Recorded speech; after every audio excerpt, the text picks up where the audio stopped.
Hey, welcome to another episode of the RocketMSP Podcast. I'm just going to dive right in today. Jason Cohen, how's it going, man? Good morning. How are you, Steve? I'm great. I'm riding the Kodak rocket ship right now as we're live. Trump made an announcement that Kodak is going to do some kind of COVID drug play. They're going to make some drugs, and I'm now up 140% on my Kodak stock. So I'm a happy guy. I'm a happy guy. And I'm It's a talking to good day. you. You know, that's always good too. I'm talking to you. Um, so I think I got a button here for podcast mode. There we go. Podcast mode. Oh boy. Now I'm not looking up. Um, and then I'll just do that so our foreheads are lined up. All right, so Jason, you are with Mission Control. You've Correct. got Mission this. Control Knock and Help Desk.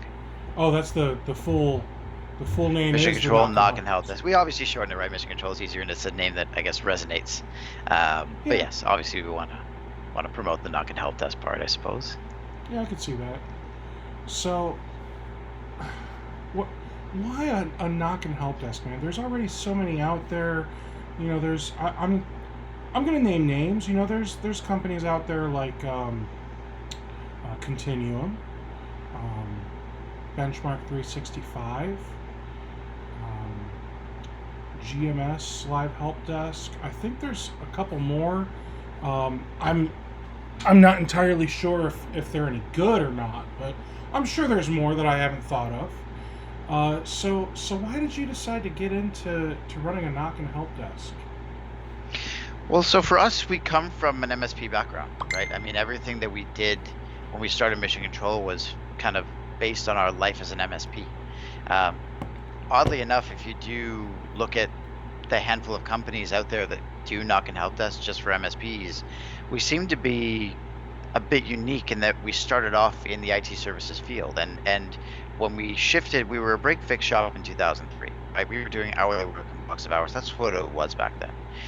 In 2010, when we started to get into the managed services world and started to shift our business that way, we were the MSP that was looking for those types of services, right? Every MSP, what do you need? You need a PSA, you need an RMM, you need a place to store your documentation.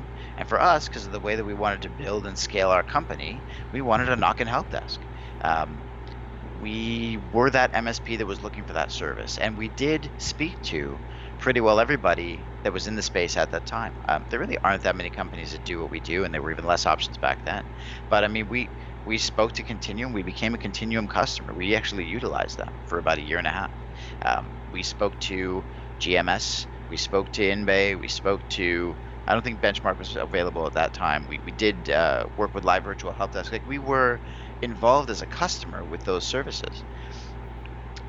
When 2016 came around and we had basically spoken to or tried everybody, the creation of Mission Control happened mostly because we were still trying to solve that problem for ourselves at the time. So it got created um, out of a twofold need, I suppose. One, we were still trying to solve the need for us as an MSP, and we were at that point just looking to do everything in house, right? When you run out of options, what do? You decide to do it yourself. Um, but then the conversation started happening with Autotask, um, where originally we had asked for a referral from Autotask. Hey, do you know a knock and help desk company that we can use? Because we were an Autotask partner, we were an Autotask shop at the time, and they didn't have a recommendation for us. So we started having conversations about, well, do you have any interest in offering this, and what does that look like?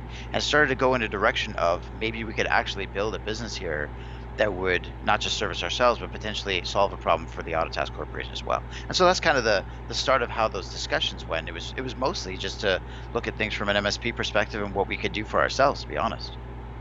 Gotcha. Okay. So you said that, and sorry, it takes me a minute to think about how I want to phrase these questions sometimes. So you said that you were running an MSP. First of all, do you still run that MSP? No, so the MSP, we've handed that off. I'm no longer involved in that MSP. The Okay. MSP business does exist; it still operates, and they are a client of ours. There goes my dog. So much for working from home. Mm-hmm. Um, But at the same time, when this company started, we took the strongest group of techs that we had from that MSP business and we brought them over because we wanted to really, again, focus on addressing things from the MSP mindset and point of view, right? Like even when we hire technicians today, we don't even hire a senior level tech if they haven't worked for an MSP at some point in their career. That's how strongly we feel that understanding how MSPs think plays a success role in what we do in our offerings. So, understanding where we come from is very, very important. Gotcha. Okay. So you said you took some of the best techs. Why would you be so mean to the current MSP? Well, the truth is, if they're using us as a service provider for their business now, they're still leveraging that same group that they had before. So for the MSP, it really wasn't so much that they were losing resources, they were just going to use them in a different way. So that's at least how I thought about it. Okay. They're still using them now as that extension of their business. Now it's just they're no longer internal, and we can utilize those really strong technical resources to help us build this new concept of what was going to be mission control. Gotcha. Okay. Well, that makes a lot more sense then. All right. So, all right. So you ran an MSP. Now you run a help desk and knock. Which one did you like more? Oh, what an amazing question. I mean, we ran that IT service company since 2003. I mean, it was a little baby. I don't know. MSP is a very different life, right? You're so much more involved in your customers' businesses. You know everything. You know every user. When you're that owner operator or even somebody senior in the company, if it's a small or even medium-sized MSP, you know every user at those customers and you know their job functions and you say hi and maybe you bring them a coffee and you chit chat, and it's a far more personal relationship. Even the ones that are more on the corporate side of things, you still feel a little bit more as part of their business. I liked that. I liked going on site. I liked the meetings. I liked the, and I personally was a very, very, I still am, I suppose, a very technical person. So for me, it came naturally. Knock and help desk is obviously a much more masses kind of thing, right? We deal with far more MSPs than we ever would our own accounts as an MSP. Obviously, those MSPs have their various accounts, and we're supporting a larger number of infrastructures than we ever would as an MSP. So you get the variety in the technologies and the variety in the personalities. There's more variety to deal with. MSP was more, I suppose, where my heart was coming from, because that's where everything really started for me. Knock and help desk is, I think, the next evolution for us, and we're still young. Company started in 2016, so by the end of this year, when 2021 starts, we'll be a 5-year-old just starting in our 5-year journey. And I think I've still got a long way to go on the knock and help desk road. But which one I like more? They're very, very different, Steve. That's fair. All right, so one of the things that I hear about mission control is you guys are a little pricey, and there's nothing wrong with that. But when you look at services, the one thing that as an MSP we're always trying to do, if we're going to outsource something, it's obviously to save money. So why is it that of the names that I mentioned earlier anyway, I think consistently you're like the most expensive? We're certainly up there. I think that there's only one other company that comes really close.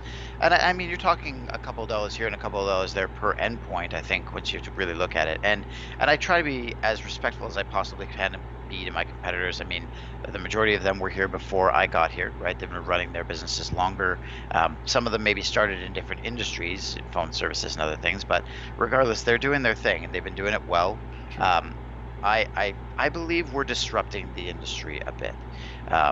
There's a lot of things that we do differently that I think bring extra value. Even if I remove the value, and we can talk about some of those things, when it comes to language, location, integration, there's a lot of those pieces. The most valuable thing that sticks out in my head from a cost savings perspective is that even though we tend to be a couple of dollars more expensive on a per endpoint, like if you take a single endpoint on a single device with our competition, and you take that same device and onboard it with us, yes, we'll be a few dollars more on that single device. Where we win is that we have a full pick and choose, mix and match approach to everything. So we actually don't obligate our MSP partners to onboard everything. If they have a site of 50 computers, let's say, and they only want to onboard 10 of those machines, they can onboard just those 10. If they're doing it as users, they can just support those 10 users. Of the 10 that they might onboard of 50, we would also allow them to mix and match different service levels. So let's say 5 people need 24/7, the other 5 don't. We don't obligate them to onboard all 50. We can let them onboard 10. And of the 10, we would let them onboard 5 of them on, let's say, our help desk standard service, which is a 7x24 offering. And another 5 people might be just needing business hours because they work a normal shift. So in actuality, when we figured all this stuff out, we were looking at it as, okay, 1-to-1, we're going to be a few dollars more expensive. But on solution overall, we actually tend to be significantly less expensive because of our pick and choose, mix and match approach. We save the MSP so much money by not obligating them to spend on things that they don't want, but they'd be forced to spend elsewhere. Hope that makes sense. It does, and I appreciate that. So what I heard is you cost more per device if everything was if we were comparing apples to apples. But the cool thing is we don't have to just buy apples from you. We can also get oranges and bananas and kiwis if we want. So Yeah. it doesn't, or we can just get nothing on some of these devices, and you will really let us customize the level of service down to each device for a client. Yeah, like I don't want to come off pitchy or anything, but if you've got a site of 50 computers, just to give you an idea of that mix and match power, Mhm. and you only wanted to onboard 10 and 5 go VIP 24/7 and the other 5 go with a normal shift hours worth of time, even the other 40 people, we could just service a la carte, purely at an hourly rate. That even at one site, you can mix and match so many different service levels. We also don't obligate them, let's say, to get the help desk, you don't have to have the knock. And that happens somewhere else where you might have to have the knock just to be able to get access to that help desk services. So with us, again, with that pick and choose, we don't have services that require another. So yes, you don't have to buy you don't have to buy the apples and oranges comparison. You can literally pick and choose everything, and that saves them a lot of money. I also feel there's a lot of value we add on the side. But if I just look at it purely as cost savings, we typically end up significantly less expensive overall. And it works really well for the partners that don't want to onboard absolutely everything, and most don't, in our experience. Okay. And we were that MSP too, right? Got to remember that a lot of this comes from our MSP experience. We were forced to onboard things we didn't want to, which felt like we were paying money for nothing, and that was really frustrating. So we want to save the MSP that cost if we can. Sure. So, the one thing that I've always wondered when I look at these outsourced, help desk and knock services is how on earth does this stuff work? Because, I feel like there's got to be like a high degree of difficulty with this, because you're getting, how many calls would you say you get like an hour? 300-400 probably at this point. It's a lot. Okay. There's a lot of calls. That is a lot. I mean, Yeah. I might get 300-400 a year. Like, You might, So- right? sometimes, yeah. So, Yeah. so at 300 or 400 calls an hour, like, what I'm trying to figure out is, you've got how many staff that are So doing calls? we're at about 70. Yeah, we're at about 70 staff right now on the technical side of the dispatch team. Constantly growing, which is a good problem to have. But yeah, it's a lot of Sure. calls. It's a lot of Sure. calls. Absolutely. So, all right. So you've got 70 people answering calls. You've got my rocket ship is crashing right now. We're down to 3190. Oh no. Yeah. What a yo-yo. All right. So 70 people answering calls, doing dispatch, doing tech work. 300-400 calls. I mean, that's quite a few calls per person still, every hour. So every time that person answers the phone, they have to, one, immediately know what company is being called, what MSP they're answering the phone as. They need to know who's calling. Ideally, caller ID will get them some information very quickly, so that way they've already got at least, hey, here's the company name. And then they need to be able to quickly access documentation and somehow miraculously become an expert on this company's entire infrastructure, so that way they can answer, simple questions like, hey, why is my office not working? So that way they can figure out, well, did the MSP forget to pay the license, or what else is happening here? Down to, why is this Cincinnati Millicron factory machine not doing what it's supposed to do? The computer keeps giving me a blue screen of death on my Windows 2000 computer. What's going on here, guys? And you guys have to have answers. So how the heck do you pull this off? It is so nice to hear a little appreciation on what we're doing.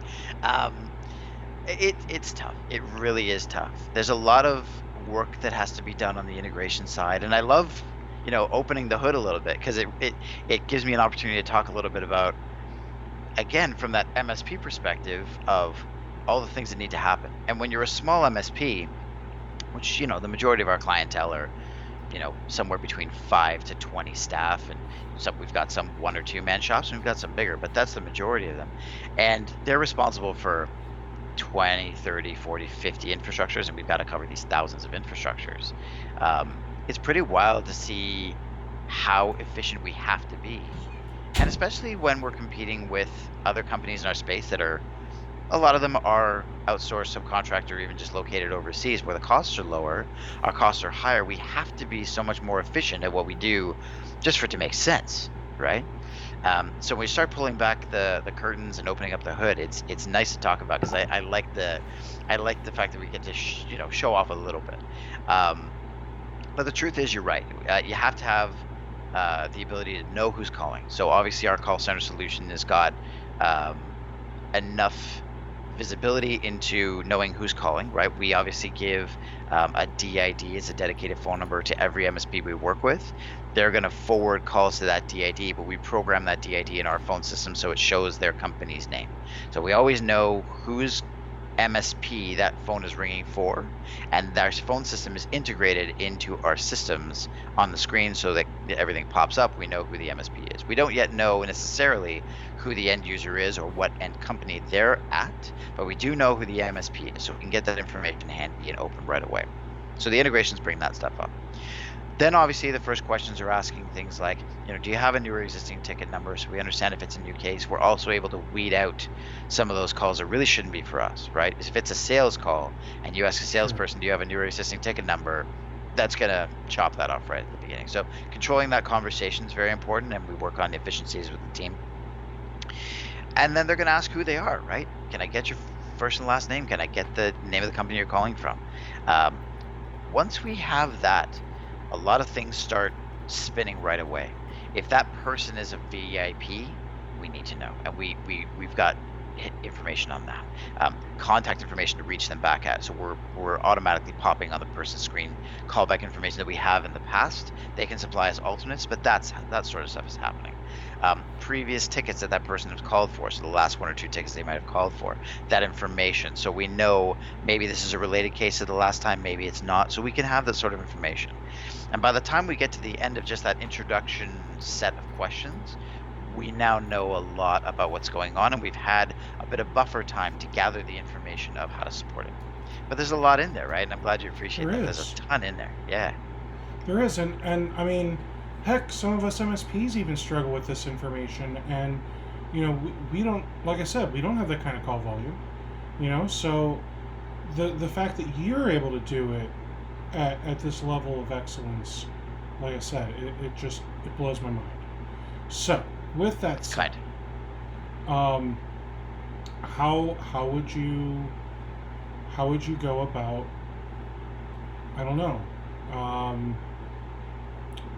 how would you go about training somebody on this type of system? Because I feel like this is kind of a high speed thing, right?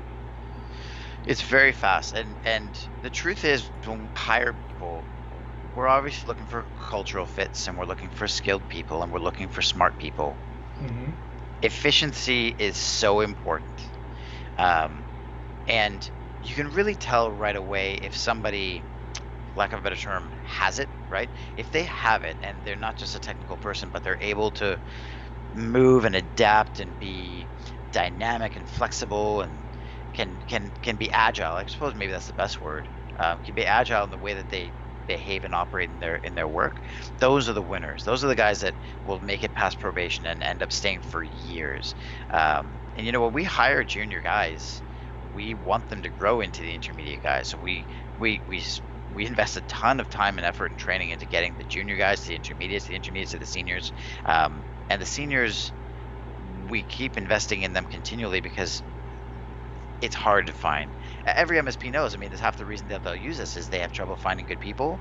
For us, the efficiency matters so much more that we want to, and the stuff like that, right? Because it gives them comfort knowing that they're in a company that will invest with them and that they can stay with and grow with. And for us, it's an exact partnership and reciprocation. The investment in them means that they're going to stay, and we get to utilize their skill sets. And whenever we go through a hiring process with people, the efficiency is just so high on the list on a requirement. It's mind-boggling, really. I respect the hell out of these guys that are on our team. There's not just these ticket crunchers, but ticket crunchers that do it well, that come off with, when the end user has a really good user experience and they feel good about that call, and you just know that the service ticket went well. It's just another service ticket.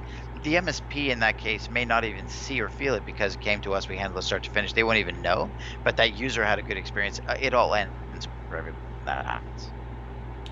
That's awesome, man. All right, so let's say an MSP is really interested in doing everything in-house.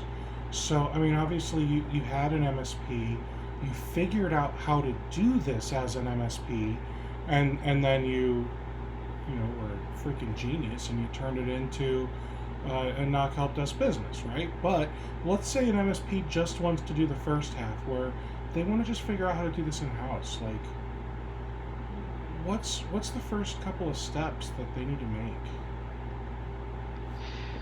Oh man, if an MSP, I think what you're really talking about though is you're talking about how an MSP can become more efficient, utilize their team better. So definitely the tool set is paramount. Is it though? To throw a name out there, I think so.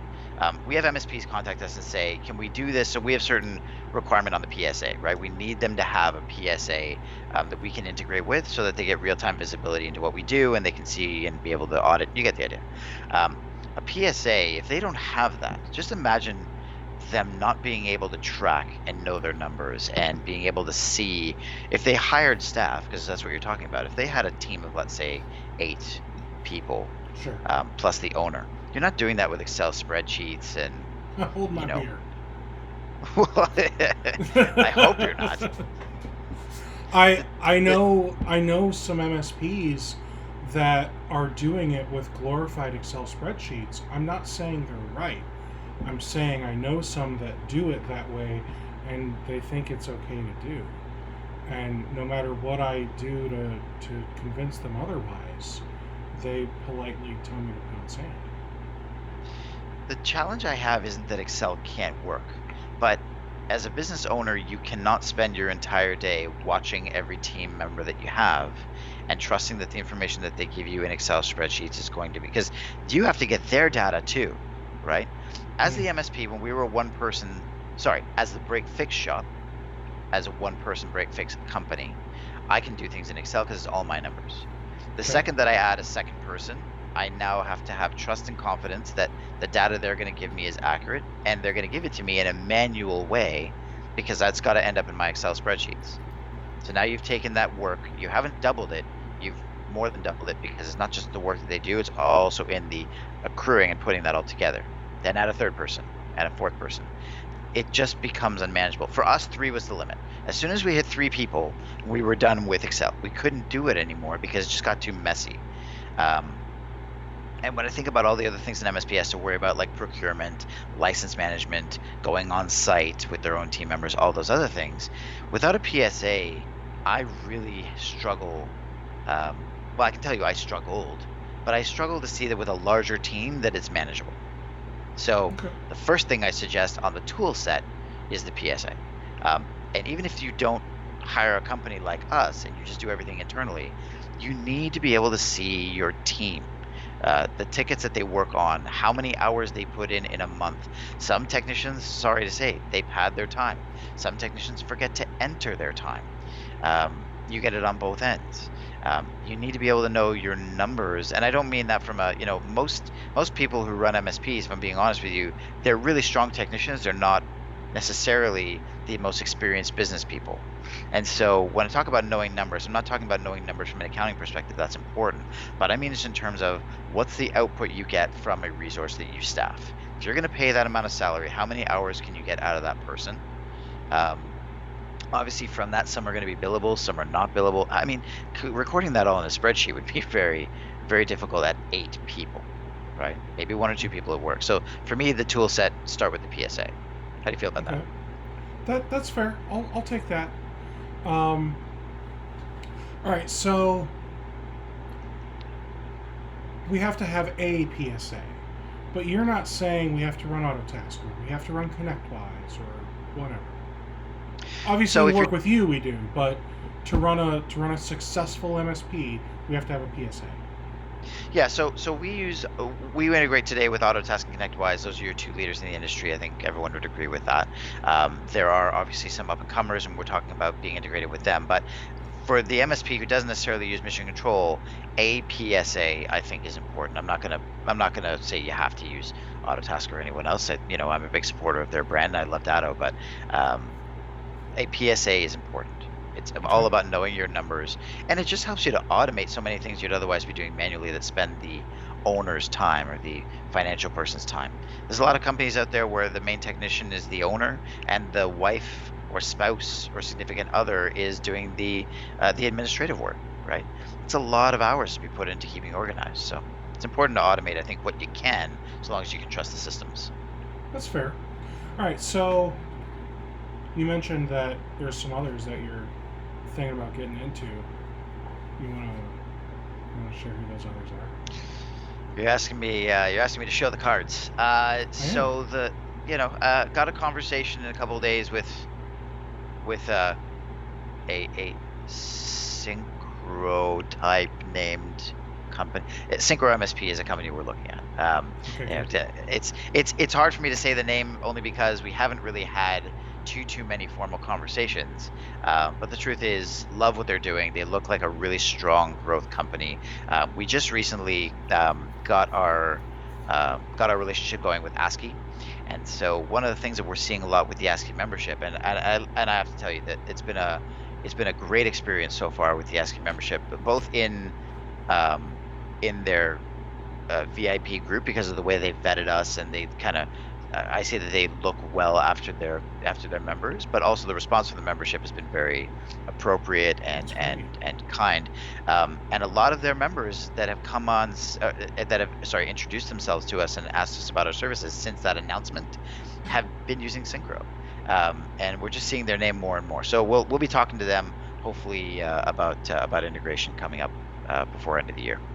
How many people do you think you've spoken to? And I don't mean just from any particular organization or peer group or anything, just in general.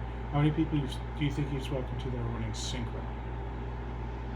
Well, the ASCII announcement just came out within the last month or so, but in that month span, you've probably spoken to about 10 to 12. Okay. Well, don't get me wrong; they're not at the level that AutoTask and ConnectWise are in terms of the number that we're seeing, but I see them far more than I do any of the other ones, right? Okay. And that's a good sign when you start seeing consistency. And when I ask them, because I do ask them, if they're enjoying it and some of the benefits and whatever, it's getting good reviews, and that's what I want to see from my partners. We're really very focused on best in breed, right? Those are the people we want to have relationships with. So, and the reason I ask about them is because I'm not sure if you saw, but I'm actually starting, or not starting. I'm in the process of a series with Synchro. And my next one I'm recording tomorrow. I'm going to get the first one up in the next 48 hours or so. The last one I recorded was day 1 of Synchro. And I got to say, like, some of the things that they were showing me, I mean, just in the little walkthrough they gave me, the little tech demo they gave me on the first video, I was pretty impressed with. And then some of the things that we were doing on the day one video, I was even more impressed with, just because of like how simple some of these things really seem to be, yet how powerful the program seems to be. I still don't think I'm a fan of how it's laid out. I think it's a hideous application. But I thought that about LabTech before it became ConnectWise Automate, and I mean, look at it now. I'll just let that one simmer for people. Yeah, it's really nice for us to see. I mean, the truth is, we were an Autotask exclusive shop before Datto and Autotask came together. We're huge with Datto now. We work exclusively with Datto partners. That is important for us at this point. But there's so many Datto partners that use various technologies, and they themselves talk about how, especially when there's only a handful of the big players, a lot, the variation and the spread across the technologies, you're going to see that, and they want to support that. And I think we do too. I think that, whereas we love Datto, and we definitely want to see more Datto partners, and that was where we come from, is with the Autotask integration. We got the ConnectWise integration. There's a ton of Datto partners out there that are using ConnectWise. ConnectWise is again, with Autotask and ConnectWise, those seem to be the 1-2 punch, depending on what order it is, but it's the 1-2 punch in the PSA world. It's interesting for me to see what number 3 and 4 will be in 6 months to a year from now, and Synchro looks like a really good challenger for that. I really think it is, man. I think, in my personal opinion, it's already in number 3's position. All right. Awesome. One of my favorite things to say, just because I'm a giant child, is I hope to see it become a solid number 2. Just you get it. Yeah, I do. So I do see that we have a few people watching. Yes, we're live, so if you have any questions, feel free to pop them into the YouTube comments. I'm able to see them, or at least it says I can see them, and I will gladly ask Jason any questions that you may have that are NOC help desk related. They do not have to be mission control related. All right, so let's go back to. Oh, I'm sorry, you were going to say something. No, I was just gonna say, but a lot of people know that I live in Toronto, and that's where I'm from. So as long as they're not they're not referencing the hockey stuff, because they'll slug me and it will hurt. Although the Leafs did win yesterday in their exhibition game, so I'm all happy. I'm not a big sports ball guy, but they don't even have balls in hockey, so I don't even know how that works with hockey. I guess that joke just doesn't work. My bad. All right, moving on. So. My brain hurts already. So did your Kodak number go back up? It's slowly but surely. It's going back up. It's now at 34. It got all the way down to 26. That's incredible. What a swing. I know, man. I'm so far I'm up 268 because I only bought 22 shares. I'm so mad at myself, man. I would have bought it yesterday at $8 a share. I'm like, oh, this isn't going to go up much more, because it started at like 2. I'm like, oh, this isn't going to go up much more. And then freaking Trump with his announcement, and I didn't realize that he made an announcement. So then today I bought in. I started buying in at 18, so now my average is like, what's my average? 22 at 22 at 13 cents. So, please don't start shorting the stocks, guys. It keeps halting. Yeah, buy Kodak. No, honestly, I think it's going to go back up to 50. I could have sold it at 52. I could have sold it at 59, but I got greedy. Because I just, I got dollar signs in my eyes is my problem. Well, hopefully I'm not distracting. No. If you need to put a stop on it, you put a stop. No. That is distracting me from you, Jason. That's how this works. Right. But the crazy thing is, it keeps halting. Like, it'll run for 10 seconds, and then so many orders go through that they have to shut it down again. Blows my mind. Blows my mind. All right, so when we want to run our own help desk, you said we got to run a PSA. What's the next? I don't feel like RMM's there yet. So, that doesn't help with the success of answering a call and being awesome on the phone yet. Right. Well, your call center solution or your phone system is certainly up there, right? It's got to be robust enough that, and again, if it's an MSP, you don't need so many different numbers, but certainly to know who's calling, and to be able to potentially, if you can, integrate the phone system with the ticketing system and or your documentation. And that's the next one I'm going to harp on, is the documentation, because those very much both play a huge role in being able to do things efficiently. A lot of MSPs, but they know what they're man. I got it yeah, all here. exactly. I was going to say, a lot of MSPs struggle with documentation, so those are the guys. Again, it comes down to the size, right? When you're a one-person shop, maybe two, you can get away with it. When you're 8 people, it's just not going to happen. Or if you do, then your technicians are spending so much time coming to you for the answer. It's just a waste of time and productivity. It's not efficient. I don't think that you need to document to a level that is unreasonable, right? But credentials, I often say to people, we employ senior level people. I don't need documentation on how to install a printer, but they do need IPs, credentials, network maps if possible. But I mean, even that's asking a lot for some people. Just to be able to get in, what would you need today? This is what I always ask people. What would you need if you took on a new client today and the other MSP was offering you documentation, but only would give you what you asked for? What would you ask for? Those are the same things that I think that we need, and the same things that most MSPs will need if they're expanding their team with documentation. They need to be able to find their way around, but they need to be able to have the credentials to get into things once they're looking around. You know what I mean? I do. Okay. And the phone stuff really does tie in, right? Because like you said, the first thing that happens once they identify who it is to pull up their stuff.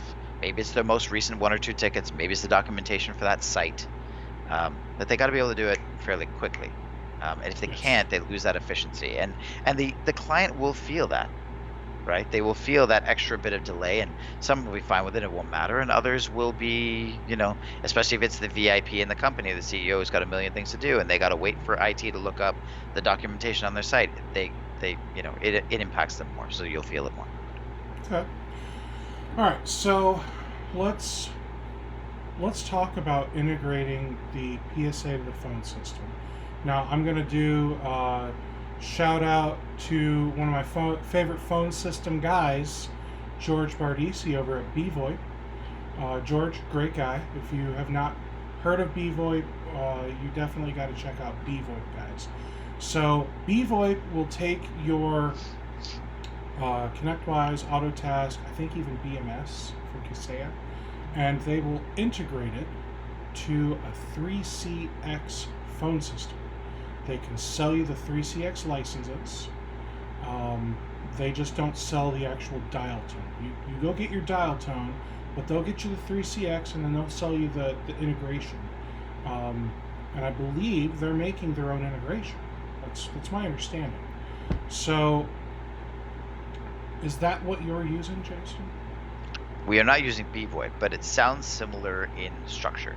Okay. Because the screen pops that happen and the automatic opening of things, we need that. Yeah. So we're not using BVoIP, but I highly support any company that is going to build integrations between phone systems and PSAs. MSPs need this kind of stuff. If they're growing especially, the seconds matter. I agree with that completely. All right, so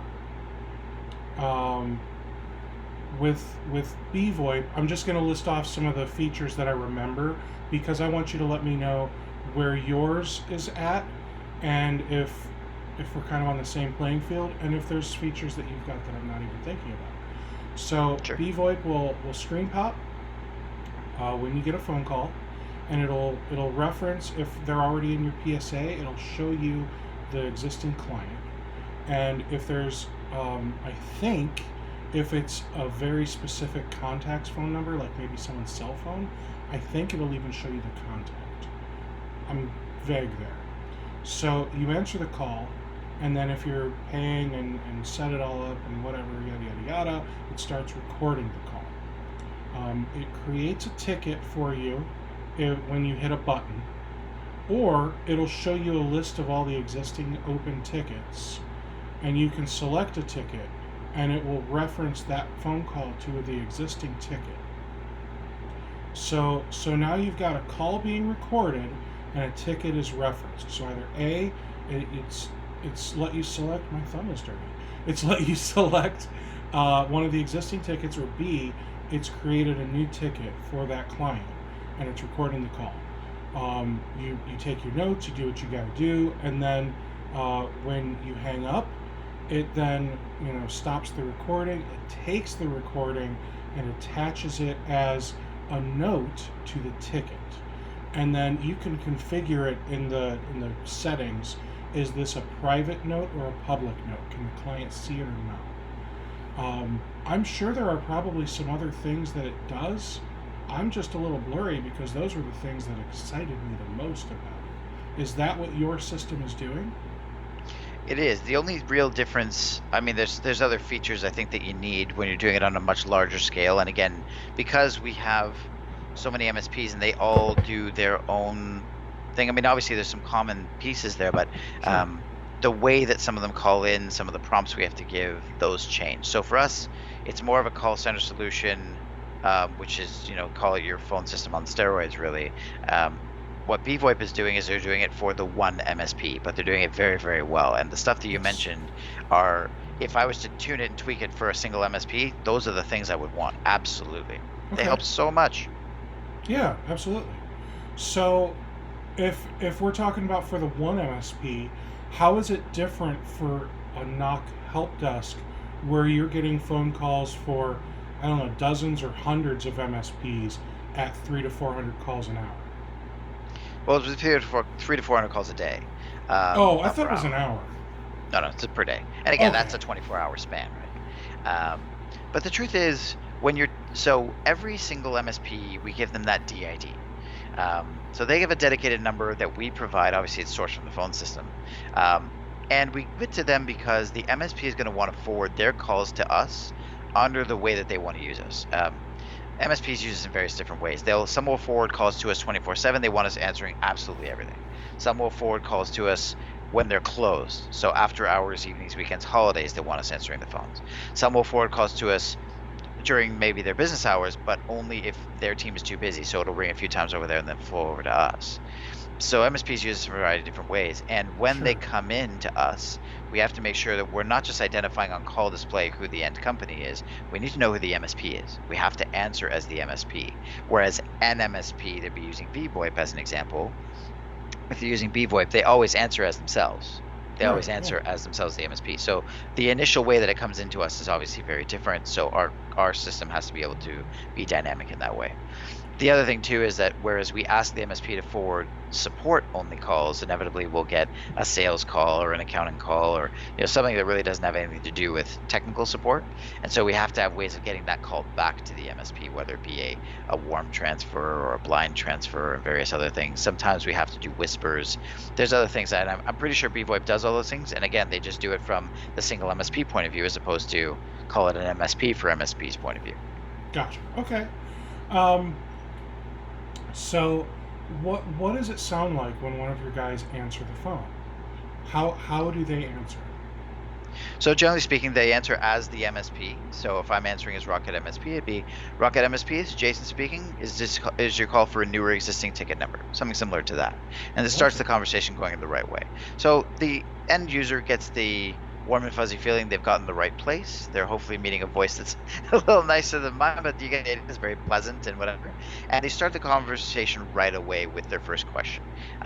Controlling the conversation is something that I actually teach our team, and it's something that I recommend highly that people learn, is how to control a conversation, leading questions in the right way. If I answer the call, RocketMSP, this is Jason speaking, how can I help you?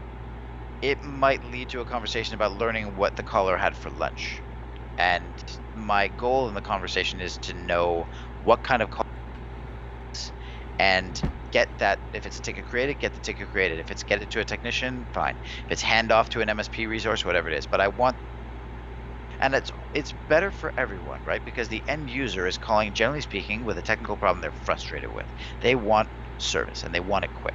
So if I ask a question that leads and guides the direction, if I control that conversation, it's in everyone's best interest. And we teach that internally. I recommend everyone who's in any sort of customer service role, sales role, any of that stuff, they learn techniques and tricks about controlling a conversation. Okay. Controlling a conversation. Excellent. That's not meaning I'm controlling this. You're clearly in control of this conversation, but you get the idea. No, I do, and it's helpful. All right, so do you have any type of like other systems or procedures or anything like that in place to guarantee the success of every single incoming phone call? Wow, is that a big question? It is. I know it's a broad question, but I don't even understand all the different types of, because obviously, like you said earlier, you'll get the phone calls from the sales guy that is just trying to sell something to the decision maker, and I assume that when those calls come in, you've got like a list of what do we do when this type of call comes in or that type of call comes in, because you want to have, it's like a contingency plan, right? You know, you've got a plan for every different type of phone call that comes in. This is a client we manage. This is a client we don't. This is a sales call. This is a collections call. This is a whatever kind of call, you know, like what does that list look like for you? And how does that work for the guys that are answering the phones? Yeah, it's a great question. So the first thing that happens once we understand, so if you can imagine, I'm asking the question, is this a new or existing ticket number? The answer to that leads me in one of, let's say, 6 or 7 different directions. Okay. We may find out that it's a call not for us, sales, accounting, collections, those kinds of things. So that's a transfer potentially back to the MSP or take a message depending on what the MSP is instructed. We have that obviously a new ticket needs to be created, and then as soon as we know that path, then we start asking questions about obviously what they're experiencing, how many people it's affecting. We've got a whole procedure for that. If it's I have an existing ticket number, and sometimes they don't know their ticket number, right? Sometimes all they know is they called in, whether to us, the MSP, there's a case that needs to be done. And you have to remember, with pick and choose, mix and match, and mission control, they may call in for a ticket that we're not even responsible for. They may call in because the MSP is forwarding calls to us, and we take that call, but it's for a ticket that the MSP and the account, like that customer, is not something the MSP is having us manage, but they're still forwarding their phones to us. Right. Those are the crazy ones, right? Because then we have to look up something that we didn't do, and sometimes it puts us in a bit of an awkward situation because we have to defend the MSP and stick up for the MSP, and you know, obviously. So you'll actually field that call. We have, well, to a point, but we have to. We act as an extension of the MSP's business, and we're fully white labeled. So everything that we do is to be as them. So if we get a call in for a ticket that they were servicing and one of their techs was working on, and maybe they did their job well, maybe they didn't, maybe they did their job fine but didn't record the notes in the ticket, maybe they didn't put their time entry in. We talked about that earlier. Sometimes technicians have trouble putting in their time, and we get that call, we still have to field it, and we still have to deal with it. So we definitely get put in some precarious situations sometimes, but those are the types of calls we'll field. If it's a new ticket, we deal with it that way. If it's an existing ticket, is it ours? Is it the MSP's? Is it a sales call that has nothing to do with us? Sometimes they call and really they just call and say, I want to talk to Steve. And they may or may not even tell us what it's for, but they want to talk to Steve. Okay, we look up the information we have in the documentation. Are we allowed to forward and transfer calls to Steve? It'll say yes, but warm transfer means we're going to call you. Hey, Steve, I got this guy on the line.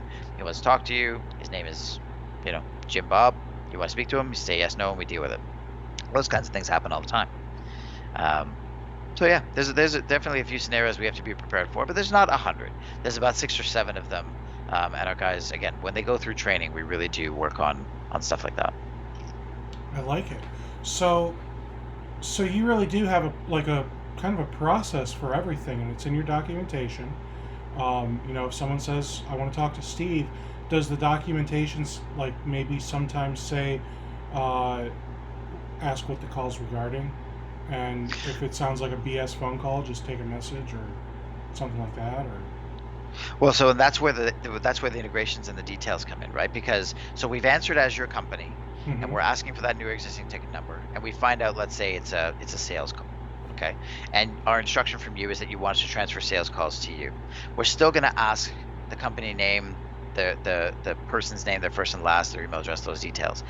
If, let's say, it was somebody that you knew or that was somehow integrated within your systems in your PSA as a contact, and maybe you've even noted them as a VIP in our system because we do concern VIPs, it might pop up for us, hey, this person's a VIP, which again raises my team's awareness that this call is going to be more important than some other general sales call. Maybe there's something that's going on. And so when that happens, we contact you, the conversation becomes more appropriate. And we're able to say, hey, I've got this guy on the line. He's a VIP in our system. It might be important for you. Do you want the call? And in that case, you might say yes. Whereas if I don't have that detail for you, it might not result in the same success and it'd be more disconnected. So having those, again, the integrations are very, very key. I talk about the integrations a lot because it means a lot more to us on the PSA side and on the documentation side. But even the little stuff, the phone systems and indicating things like business hours for a customer, the VIPs, who those people are, escalation protocols, and how you want it done, because you might want us to have a different process during different times of the day and different days of the week. It might be based on priority. There's so many things to worry about. You have to automate that stuff to be efficient. All right. What other types of things do you have processes for incoming calls? Specifically for incoming, there's probably only 6 or 7, like I said, and it's based on there's deviations and variations once you kind of dig deeper. Sure. Because having a new ticket, the next thing usually is trying to determine how urgent the situation is, which is based on how many people it's affecting, how long it's been going on, if it's recurring, to understand if it's more of an incident or more of a problem. Okay. But there's really only 6 or 7 initial start points, and then the conversations kind of guide from there. We obviously set our team up so that they have guidance along the way. But we also want to have it more of a, and I coach this as well, is we don't want it to be a robotic feel, right? Because that turns a lot of people off. It needs to be personable, have a personality on the call. It's not like this where you can even see faces, right? These are just audio phone calls. So, right. but you can hear a smile through the phone. Oh, absolutely. You can hear enthusiasm and sarcasm and all kinds of things. And sometimes it doesn't come through, but a lot of the time it does. And that's important. And I think that's really important, especially if you're like outsourcing a call to somewhere overseas. That's the stuff that I get worried about is, do they have the same type of sarcasm and enthusiasm and whatever? Do they understand when the end user is doing it back to them? There's concerns that I have where things might get lost in translation simply because, they're in the Philippines or India or any number of places overseas where, it's common to outsource a help desk. And I know that I'm actually going to pick on Benchmark 365 because I know that they're outsourced overseas. I know that they actually, from my understanding, they like pick people who are almost fluent in English. Like, they go through a very stringent process to make sure that they're getting people that are going to be like super awesome for telephone tech support. Which, I mean, you got to think you're already frustrated. The last thing you want to do is be frustrated at the computer and frustrated at the person on the phone because you guys can't understand each other. So I will say kudos to Benchmark for putting extra effort into that type of stuff, but that doesn't mean all of these companies are doing that. And I don't, I didn't get to have this type of conversation with Benchmark, so I don't know what, their processes look like, and what happens when somebody that's not a customer calls. Whoops. Speaking of calls, right? Uh, I'm not going to name the outsourced help desk because it's been more than one, honestly.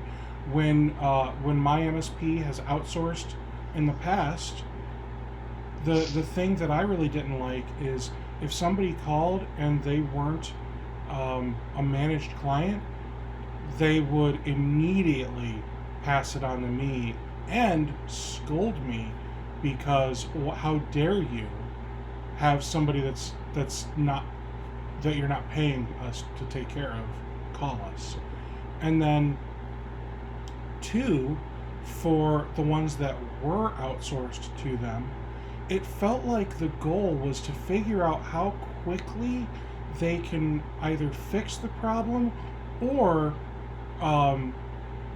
transfer it back to the MSP, because their goal is like, you're only allowed to work on something for X minutes, and otherwise it needs to get transferred elsewhere.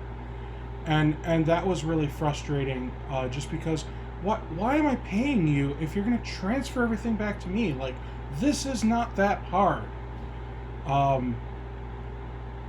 What are your thoughts? How do you guys handle that? Oh, I could talk for hours on this one. And the truth is, like I said, the only reason Mission Control got created in the first place was because as an MSP, we sampled what was out there. Again, some companies we didn't actually try, we just spoke to, and it wasn't a good fit based on conversation. Others we did try, and of the ones we tried, the common challenges were language. Not that they didn't speak the language or couldn't write the language, but it felt not local. Yeah, sometimes they just won't use like the proper slang. Right, Or right, like, and you feel it right away, right? So language, the broken telephone concept, right? A lot of times, knock and help desk are not even in the same place. The knock and help desk may be two different departments in two different places in the world. We had that when we were the MSP. We had a company that did it that way. yeah, I actually think I know which one you're talking about. The help desk might have been in, I don't know, Pennsylvania, and the knock was over in India. So at that time, the Pennsylvania help desk didn't exist. It was somewhere else overseas. And I Oh, think that option still exists where you can kind of choose, but no matter what, the knock and help desk aren't in the same place with the same language principles. So you know it's one of the things that we really tried to solve here, where, and I don't want to put the plug, you asked me my opinion, but knock and help desk for us are the same people in the same place, and they're all here in Toronto, and we do that to avoid these kind of situations. But going back to the challenges, what you're talking about are what I commonly call inappropriate escalations. That's the term I use. It was the single most, and it wasn't a specific company. Remember, we tried more than one, we tried several. And this is an industry problem that I think Mission Control really has solved. But getting into the challenge is that you would, as an MSP, get a ticket back because the knock and help desk company spent either their maximum amount of time, which usually wasn't much time, there was no option to continue service, or they looked, more often it was for documentation purposes. They go looking in documentation, and either the documentation wouldn't exist, which was possible, or the documentation existed and they couldn't find it or see it. And for whatever reason, they just stopped. They would escalate the ticket back to the MSP. They kind of wash their hands, check the box, think they did a great job, move on to the next. But now the MSP feels like they paid for that to be their problem and have it back on their lap.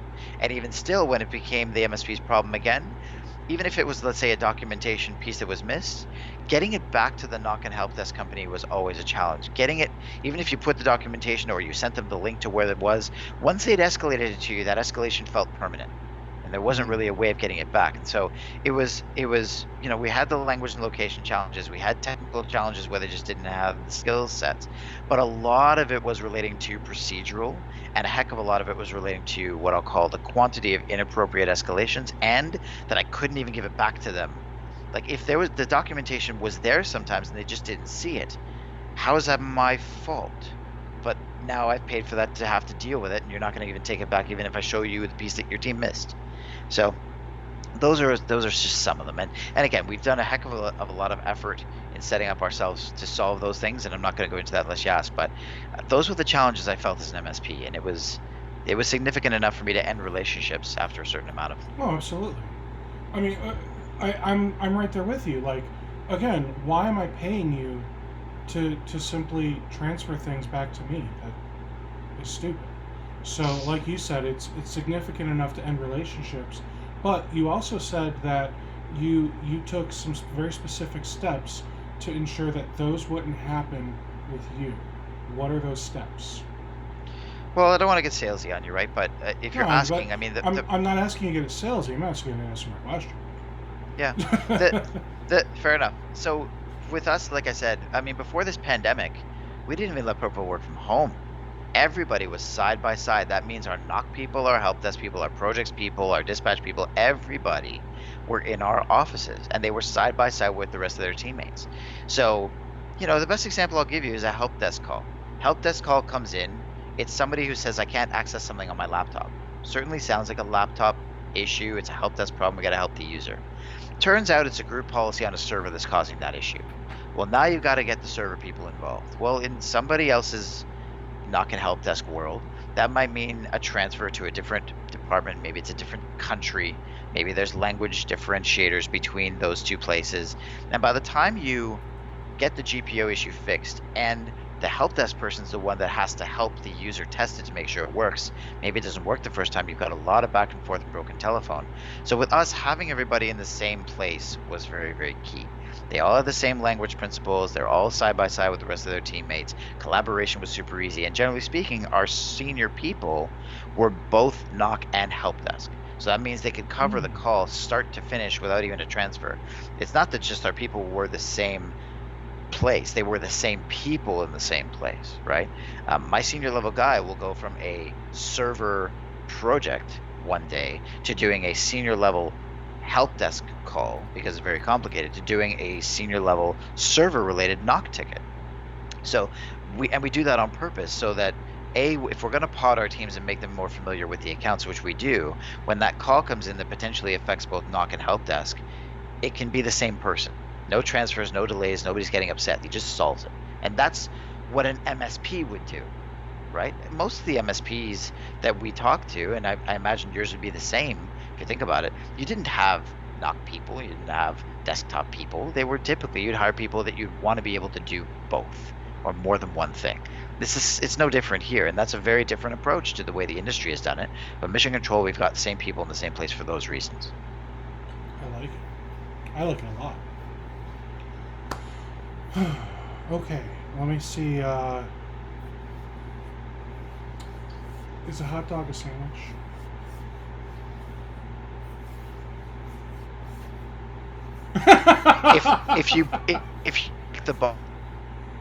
If I what? I don't think it's a sandwich if it's one piece of bread and you fold it. I think it's got to be two pieces of bread. So if you take the hot dog bun and you break it, now it's a sandwich. If it's still one piece, I disagree. That's just my opinion. If it's not? It's one man's opinion. It's not recommended. That's what it is. It's not it's not recommended unless you get the good ones, and you know what I mean when I say the good ones. Oh yeah, man. Can't be the cheap ones. It's got to be the good ones. Well, okay. So my son's having his birthday party on Saturday. He's turning 8, and so I actually have people coming over because I'm crazy. I'm COVID crazy, guys. I'm sorry. We are going to say if you want to. I'm telling people, if you want to wear a mask, wear a mask, come. I don't want you to feel like ostracized whether you're wearing one or not. I just want you to feel welcome. So I'm letting people know, like, I don't care. Come whatever way you feel comfortable. But we want people here. We want him to enjoy his birthday, COVID or not. And I gotta make hot dogs because kids and hot dogs. I'm gonna make them the cheap ones because they're kids. They don't care. They don't have a discerning palate. But us adults, I'll have maybe some like cheese dogs or something for the adults. But I'll also be making some pulled pork for the adults. It'll be hidden. So. Well, that's your winner. I think, first of all, the pulled pork can go on the dog if they want. But secondly, if they're given a choice, they're going to have half of the dog and they're going to have a big plate of pulled pork for sure. That's at least that'd be my move. I'd put the pulled pork on the dog, and I'd have some pulled pork on the side. There you go. In a sandwich. Maybe I pulled like pork in the hot dog bun, and then is it a sandwich? God, that's tough. I don't know. All right, so that was my first ridiculous question for you. My next ridiculous question is liquid smoke. Are you familiar with this product? No. All right. I don't think so. Unless you're talking about dry ice. Is that what you're talking about? No, I'm talking about when you're cooking indoors, but you want the food to taste like you smoked it. Oh, I've never. So, admittedly, I'm not a kitchen. Fair. So Awesome. do I want hickory or mesquite? I don't know. They all sound so delicious. What was the second option? Mesquite. I don't even know what that tastes like or smells like. I might if I either. smelled it, but I don't even know. I like hickory, but I don't know the flavor you're going for. I don't think hickory's the flavor of pulled pork, though. You're probably right. Well, it depends, because I'm going to have maple brown sugar in it. It's very difficult. If my wife were here, I'd ask her. She knows. She's fantastic at the palate and flavors and things. Me, not so much. Fair. I think I just got a second thumbs up by asking, oh my gosh, Liquid Smoke is top tier cooking supplies. So Team Logic IT, which one do I need for pulled pork? Mesquite or hickory? This is really difficult for me. I don't. It needs to taste perfect is my problem. All right. So, do you think a small MSP can be this organized? And by small, I mean like 1 to 3 employees. Well, 1 to 3 people total, including the owner. So that's a big question. The reason it's big is because I think the foundation of the way the MSP sets themselves up in terms of the clientele that they will go after and accept sets their level for what they can do on the backside. It's complicated, but here's what I mean. If you are an MSP that undercuts the competition, if you're always the cheapest guys on the block, if the client sizes that you accept are 1 desktop, 2 desktop, 3 desktop environments, and the majority of the work that you do is hourly stuff with no sort of recurring promises and things like that, no, I don't. I don't think they can do this because they won't have. They're not setting themselves up where the tools are going to make a difference in their lives, so they won't invest in those tools to get the most out of it. If they set boundaries for themselves in that they will charge, let's say, industry standard for their region, maybe a little higher, maybe a little lower, but it's close, and they guarantee themselves recurring revenue with all their clients, and maybe they set limitations where, let's say, they'll only take on a client that, let's say, has 10 workstations or more.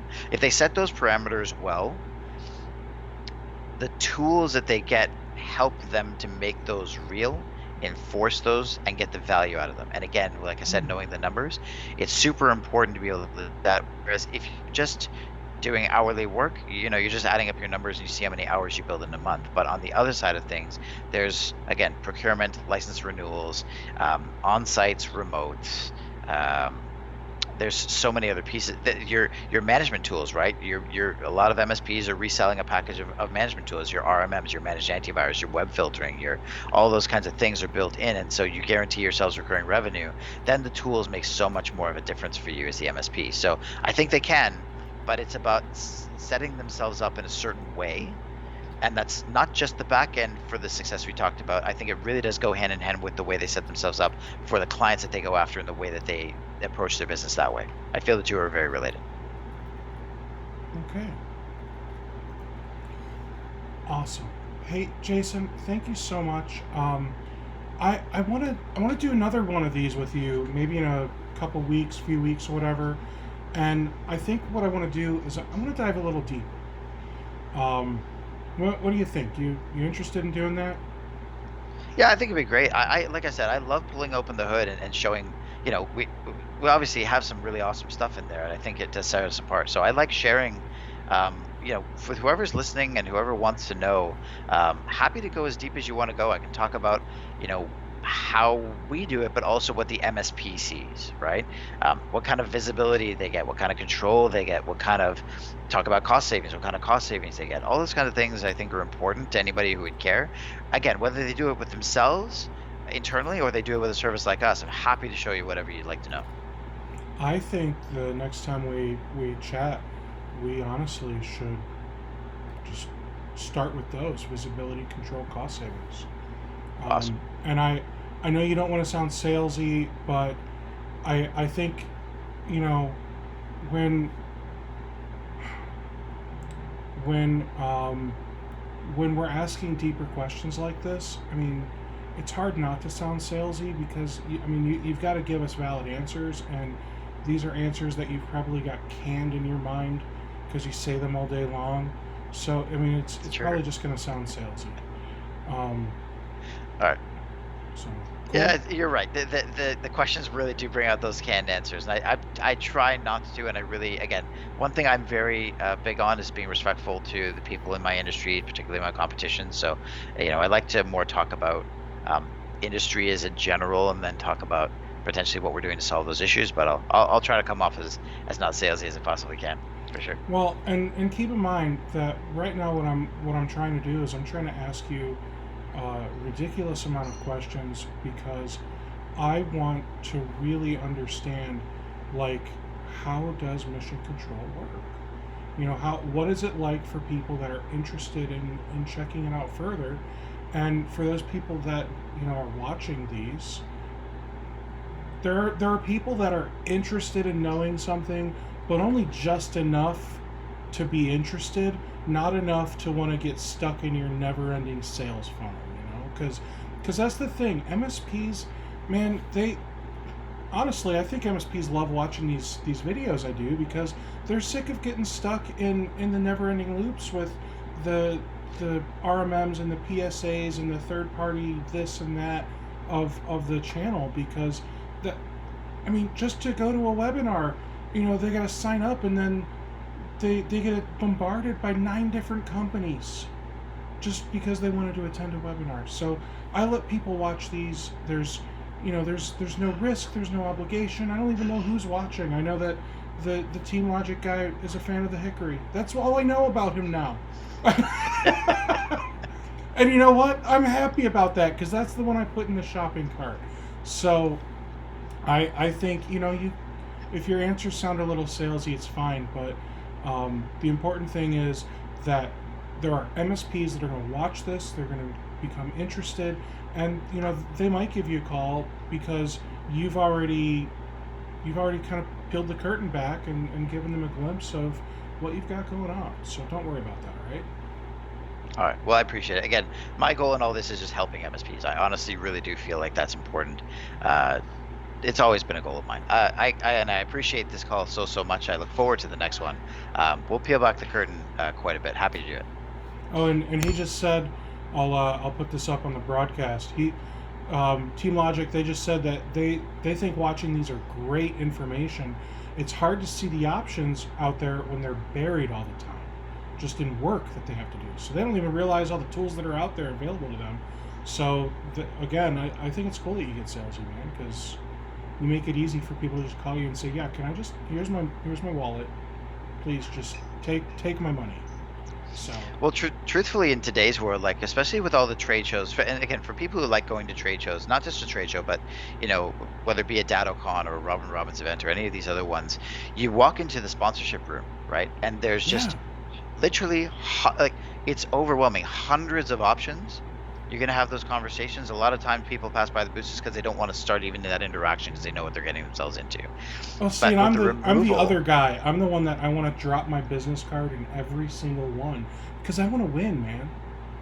Win the TV, win whatever. I want the prizes. I want the prizes.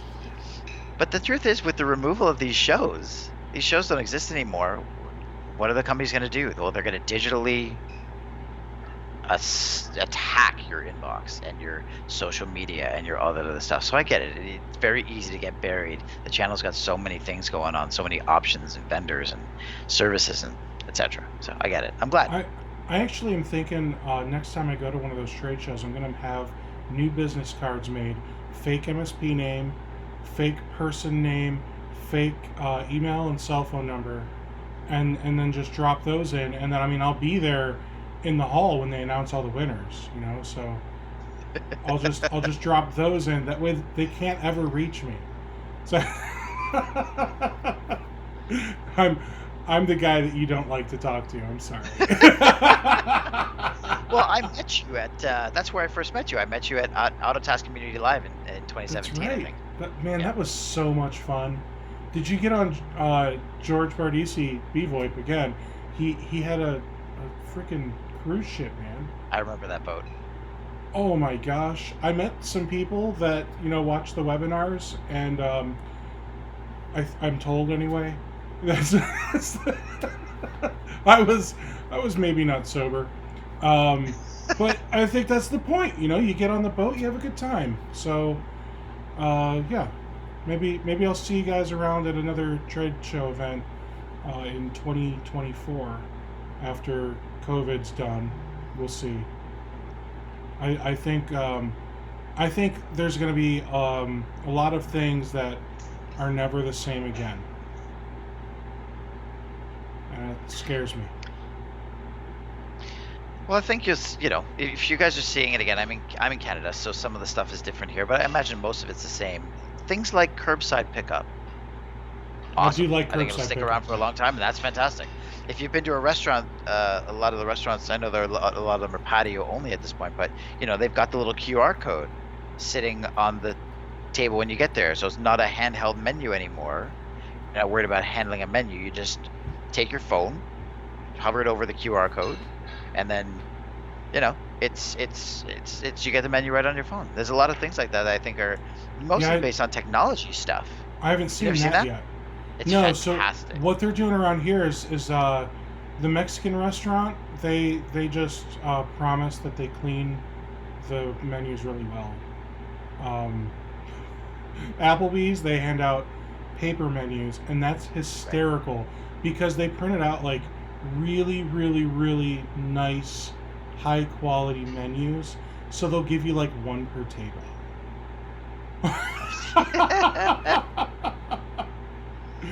So, they're saying 2022 is when concerts might return to the U.S., according to Team Logic here. And so he thinks trade shows will suffer the same fate. I don't know, man. I think that maybe there will be some concerts. There will be some people that decide to go to concerts, and they'll get sick and, you know, cause a spike. The governor, I'm in Ohio, the governor here just, you know, made a decree, or royal decree by the governor of Ohio. He shut down all the fairs.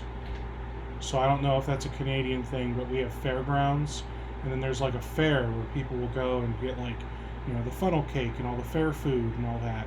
And then they have, I don't know, prize pigs and other weird fair things. I honestly don't know what else they have at fairs other than food and games that nobody wins, because I don't care about all the other stuff.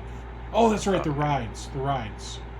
I forget about those because I don't do those now. I mean, I'm in my mid-30s. Like, my kids would do the rides though. They would have fun with that. Yeah, they've closed the fairgrounds here too. They're all done. Yeah, the only thing that they're doing is the junior fair. Like, no rides, no food, no nothing. The junior fair is like judges only. So I guess the junior fair is where they might do like the cows and pigs and stuff, and we're not even sure. Like, I guess there's people that will like buy the cow or pig after the fair so they can eat it, and I don't even think those people are allowed to go. So I don't know. I'm not a big prize pig kind of guy, so I'm just. We had intentions of going to the fair on Saturday after the birthday party and taking him to the demolition derby, and by we I mean my wife, I was a little more. I, I've been a roller coaster, man. I've been like, I started out like freaking out over COVID. Like, I'm gonna die. We're all gonna die. Everyone's gonna die. It's the end of the world. Jesus, please blow your trumpet. Like, that's where I was in March and April. And then I was like, this is stupid. They're blowing everything out of proportion. Masks are dumb. I hate masks. All of this is stupid. I'm just gonna live my life, and so be it. And now I'm back on the, okay, things are spiking. I guess it's starting to get real. Again, it's actually getting more real because it's spiking more now than it did in March and April in the U.S. But I'm still not sure if we're seeing the death rate that we had expected. I know that, we're at what, 150,000 deaths. I know that's a lot of deaths, and that sucks so hard. But would we have had the same number of deaths from like a flu or something? I don't know. I'm not a medical professional, so I only know my opinion based on, the memes I read on Facebook. And I just, this is also frustrating and confusing for me. So now I go out and I wear my mask and I just keep to myself, and it's a very lonely life, Jason. I have a birthday party for my son, and I'm so excited to see people. So yeah, when Zoom becomes really the only face-to-face conversations you have with most people, it's not good. It's too distant. But yeah. the truth is, I don't think that anywhere in the world the numbers that you're getting, I don't think that they're real, and that's just because the systems and the way that they're doing things, they can't be perfect and they can't be accurate. I feel for those that have had. It's not because they're trying to fake it. They're not. No, I don't. They're not I trying don't to do things wrong. I agree with you though. It is very difficult with the number of. I mean, like I said, I think there's 1 million deaths worldwide, right? Or more than, maybe 2 million now. I don't know. I should open up my Apple News and find out. Well, the deaths is really, I think, the only number that's going to be close to accuracy. I think the rest of them, they just can't. With the number of people that don't get tested or that they don't test, Sure. it's you can't really know. But I obviously feel for anybody who's been directly affected by this. That's really the only part of it, and I think that because it's so fast spreading, that the governments have done everything that they can to try to contain, and people will do what they do, which is I think why we're seeing, surges in certain places. But we'll see. Hopefully a vaccination is not too far away. Those that feel comfortable that want to take it can take it, and those that don't will, it may end up just over time being just another flu. It may not. I don't know. But I agree with you that so much has changed, and I think a lot of it's here to stay. A lot of it is good stuff, right? And like those curbside pickup things, I think it's good. And one of the things I was talking about, and I've been saying since the beginning, is if you think about the technology advancements, and again, this has nothing to do with being an MSP, this is just tech, because tech has done so many amazing things in the last 10 years that you didn't, if this happened 10 years ago, just think of how different it would have been. Our parents went through things like that with other things where technology didn't exist. But imagine the world today, your kids, your life the way it is right now, without cell phone, without your Uber Eats and your Skip the Dishes. Imagine those didn't exist. Just little things like that have just made it so much easier. Zoom, Skype, like we're on right now. These situations where you can now do live real-time video conference calls as if the person was in the next room, right? You didn't have that 10 years ago. So that makes this so much more easier to bear, I think. And those technology advancements are priceless to me. I'm not familiar with Skip the Dishes. Oh, that might be a Canadian thing, but it's essentially Uber Eats and DoorDash and some of the other ones. Oh, okay. Okay. Yeah, it's a Canadian online restaurant ordering and food. Okay, so I use DoorDash. Other people use Uber Eats. Okay. Well, Jason, thanks so much for popping on here, man. I know, you and I, we might have similar or differing opinions on all this, but I think the one thing that we can both agree on is we just don't know. We're not experts. All we have are opinions, and you know what opinions are like. So thank you for humoring me with that. And sounds like I'll see you in a few weeks, man. Yeah, I appreciate this very, very much. I look forward to the next one, and yeah, we'll open up the hood, see what's under. You stay safe. Hope everybody that's watching stays safe as well. You too. Take care, everybody. Thanks.